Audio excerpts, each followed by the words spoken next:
Were you part of that team unity council? Yes.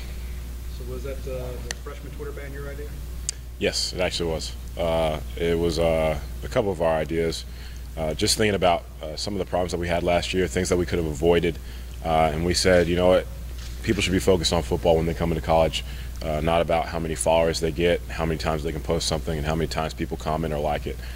So we decided to go forward with that, and it's been good so far. The guys have accepted it, and I think it's helped them excel on the field. It lets them focus more.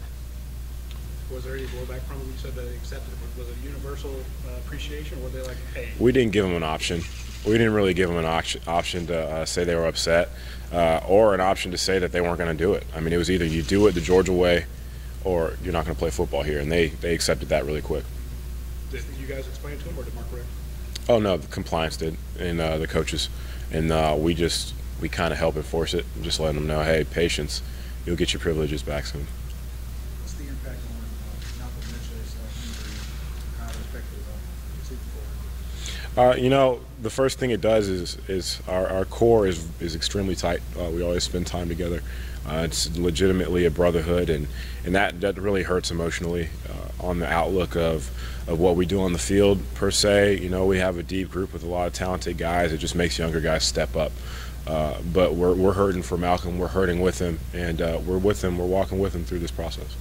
Does it hurt even more with all the injuries to the receivers last year? Oh yeah, you know, it's definitely something that it stings. It stings a lot, and we never want to take our health for granted, and we never want to take the ability to play in the Georgia uniform for granted, because we never know when we'll have to sit out for a while.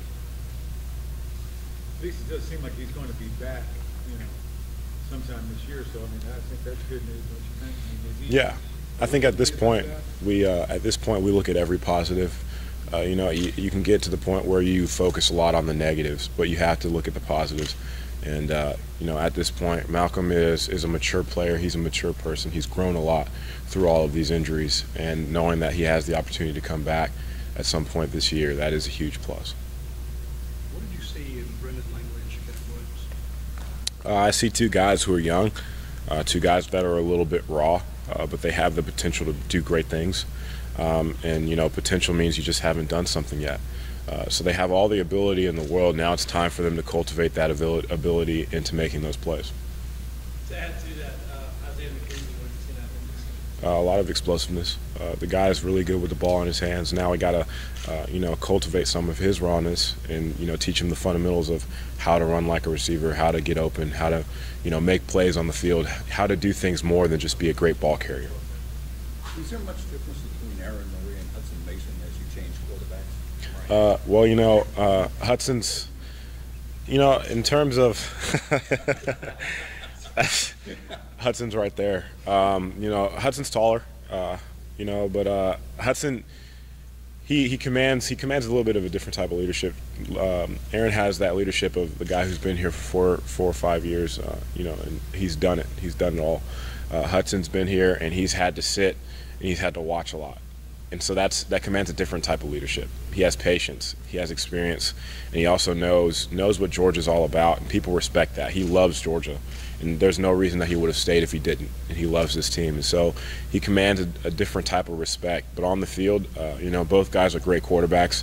Hudson, I think, has a little more touch on the ball. I think Hudson throws a touch ball. Aaron likes to zip it on a line. So those are two differences that I see, and a little bit more anticipation with the throw from Hudson.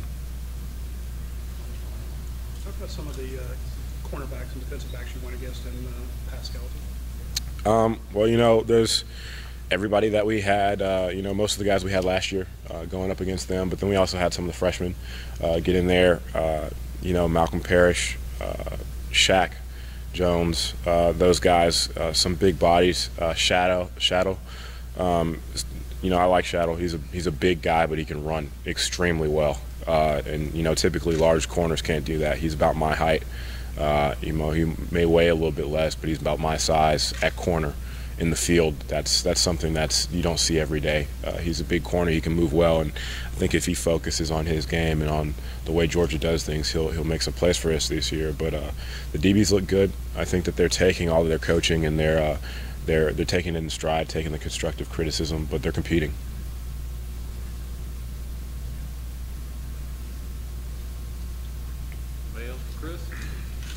views did your movie get? I don't even know now. I haven't been on there in a minute. Probably around somewhere around 400,000. Is it really?